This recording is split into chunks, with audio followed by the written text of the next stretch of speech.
I'm right here watching history be made. Bitcoin is now up to $111. It's an all-time high, and it's continuing to rise. I've seen it break 3 times today. It went up to 110, and this is the highest that it's been. It's ridiculous.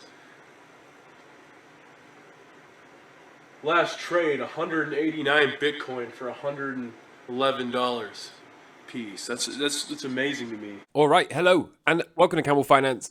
I'm your boy Camel, and that was a clip from 2013 when Bitcoin hit an all-time high of $111 for the first time ever. This week is quite likely going to be a choppy week. Today alone, we've got Powell speaking, 4 o'clock UK time or 10 o'clock for the brothers on the other side of the pond. We also have JOLTS, non-farm payroll, and there's a few more bits this week, so it could well be a volatile week. We also have open interest up around $200 million on Binance alone, while Bitcoin is trading in a 1.5% range.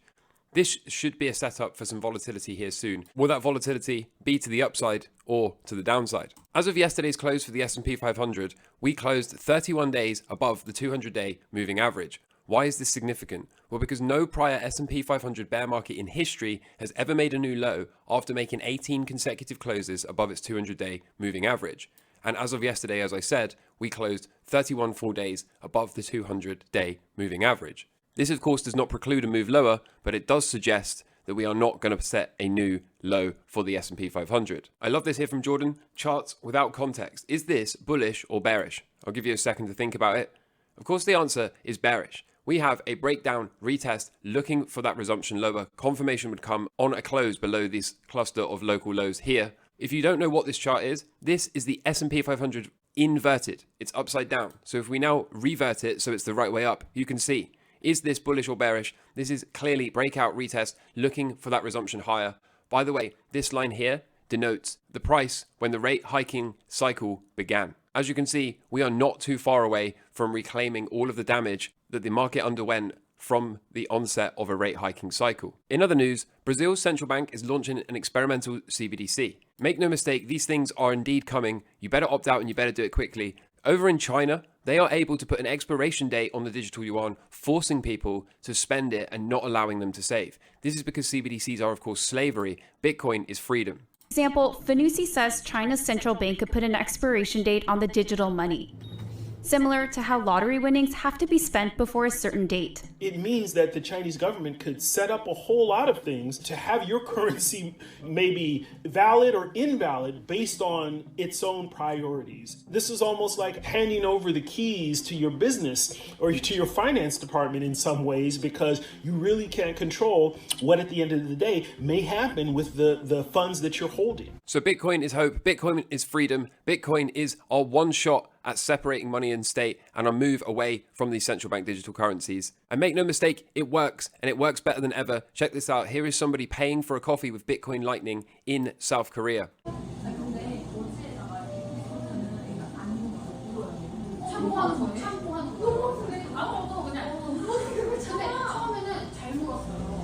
As simple and as easy as that. And speaking of payments, the crypto exchange Bybit has partnered with Mastercard to launch a debit card. So we continue to see Mastercard and the likes of Visa, these massive payment rails that move billions and billions of dollars a year, being forced to embrace and adopt Bitcoin and crypto. And it's not just Bybit. Mastercard has also launched a Bitcoin card in the EU and the UK. This is a Bitcoin Mastercard. Check this out. Massive, massive adoption, massive, massive news. And speaking of massive news, the Kraken exchange is going to launch its own bank very soon, according to their CLO.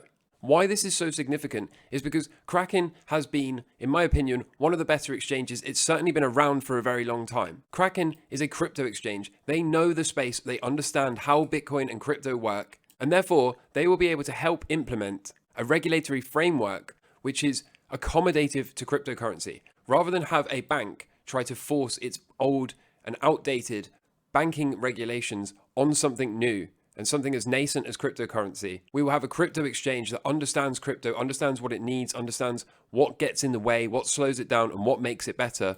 They will be able to launch their own bank and really help drive the future of crypto banking. And as if that's not enough, the first 100% nuclear-powered Bitcoin mining facility is now live in Pennsylvania. Do you see the pattern that is emerging behind the scenes? Even though the price is kind of sleeping, even though we might have to do some level of correction over the shorter term, what's going on under the hood is nothing short of incredible. And at the same time as all this amazing stuff is happening underneath the hood for Bitcoin, the technicals continue to flash generational buying signals. Here on a 3-week chart, we have the MACD just ticked bullish. Whenever this has happened historically, very good things have happened to the price of Bitcoin walking forward. And as if that's not enough, Bitcoin is now above the bull market band. Bitcoin broke up and retested it, is currently holding above. Again, whenever this has happened historically, very good things have happened to the price of Bitcoin walking forward. So hopping into some charts. Yesterday was a strange day. Yesterday looked like we were getting a good runaway breakout, and then we've come back and put in some retests. So I'm going to show you what happened. I've got trapped in 1 or 2 longs, but I suspect they will be okay, so I'll show you that. First things first, the dollar continues to break down, continues to resume lower. It needs to take out this wick from the 1st of March. If it can do that, then that opens up a retest of this upward sloping blue support line, which goes all the way back here. We know we have Powell speaking today and a few other things, as I said at the start, so it'll be interesting to see what happens here. Yields. Look at yields, okay? Yields are working on a breakdown, retest, looking for that resumption lower. So can we get it? Can Powell ignite a sell-off in the yields and therefore a risk-on rally across the board? The US 2-year yield thinking about breaking down, hasn't done it yet. Over in Bitcoin, we have this current situation. We're still expecting a day 63 cycle low. We're still expecting this to resolve to the upside. Can we get a breakout today following what Powell says, or are we going to end up having to entertain much lower numbers into the next cycle before we can go? I'm still looking for longs. In theory, this day 63 low should hold, and we should at least get a few weeks of upside rally before failing, assuming we're going to fail. That should be the worst case scenario. So I do expect this to break out. I am looking to add a long if we can get a breakout, but I haven't been able to do it yet because the chart has not permitted. In terms of the crypto related equities, I got trapped in 1 or 2 positions. I wouldn't say it's a bad situation at the moment. Coinbase, I bought at the open yesterday. It started to do really well, and then it's kind of reversed. So I'm holding an add, as you can see here, add and move stop up. The stop has been moved up to here.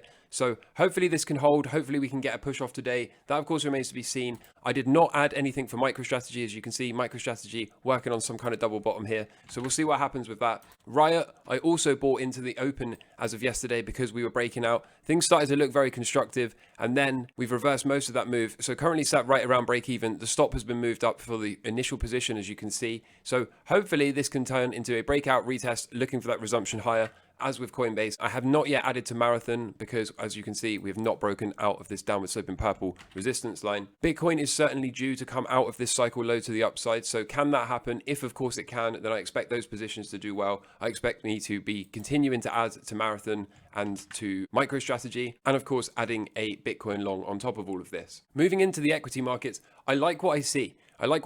So we've had a touch of this downward sloping purple resistance line. This is obviously quite a big move. So some profit taking here before a next attack up would make logical sense. Again, even if this cycle is going to left translate, meaning the high will come for this cycle to the left-hand side of the midpoint, less than halfway across. Even if we're going to do something like this and then roll over into that final cycle low, which will also form the weekly cycle low, according to Bob Lucas. Even if we're going to do something like that, we should still have a few days of upside before we do something like that. So I remain cautiously optimistic, lose this upward sloping red support line, and I will quickly flip my stance from bullish to bearish over the shorter term and be looking to add the majority of the exposure back at this cycle low due around a month from now.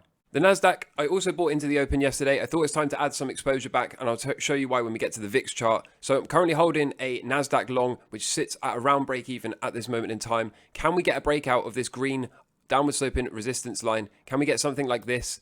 In which case, this trade will of course be profitable. The Dow Jones has recovered its range, so we're still holding the initial long, still looking to see if we can do something like this. If we hop into the VIX chart, you can see things don't look too bad, do they? This looks like we're going to have to pay a stop, which is fine because this was just the hedge. This is just the insurance policy. So is this going to spike after Powell speaks, or is this going to end up getting stopped out, meaning the remainder of the longs are all going to turn around and become very profitable very quickly? The Russell 2K, I like what I see out of the Russell. I was talking about this for an entry. I said we've had the breakout. Can we get a retest followed by a resumption? So not currently long, looking to get long today for the Russell. Just need to see a push off of this and a move towards the upside, and I think then we can entertain some longs. The stop will have to go below these lows back here, so we'll see how that goes. Depending on how quickly we get bullish or bearish for the US equities, I think we can also entertain a long for the FTSE 100. Again, same sort of deal, looking to see a strong push off of here, and then I think we can add a long here. The stop can go below here, and we'll be targeting the top of this resistance that goes all the way back here, as you can see, at around 8,500. Last couple of things I wanted to show you.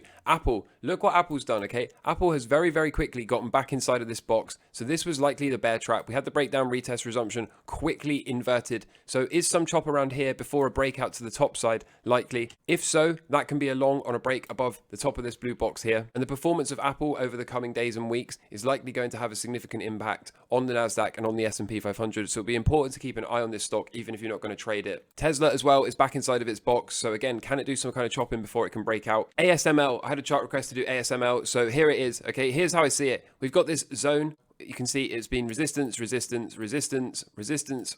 Now we've broken out, looking to back test it and possibly resume higher. However, I would say this about ASML. For me personally, the first early warning sign has been triggered. We have lost this upward sloping green support line. As you can see, breakdown, retest, possible resumption lower. So if you're a bull here, you really want to see this blue zone hold. You really want to see this come back up. If you're sat on the sidelines, you could certainly draw a trend line in here, something like this, and buy the breakout above that. I think all the while we're above this blue box here, then I wouldn't be too concerned. But particularly if we do something like this and then lose this blue zone, I wouldn't want to be anywhere near longs personally. Natural gas. So I was talking about, can we hold this red support line? Can we break out, retest, and look for a resumption off? We haven't quite done that yet. And I realized after a while, I don't like this pitchfork. Now, I don't really use pitchforks. The only reason I drew a pitchfork on this instrument was because the trend lines didn't really fit the way I normally draw them. But I've decided since then, why are we overcomplicating it? Let's get rid of this pitchfork. Let's get rid of this red trend line. And now we've got a clear box, haven't we? If we zoom in on this so you can see what's going on, we've got a clear box here, a clear area of support and resistance.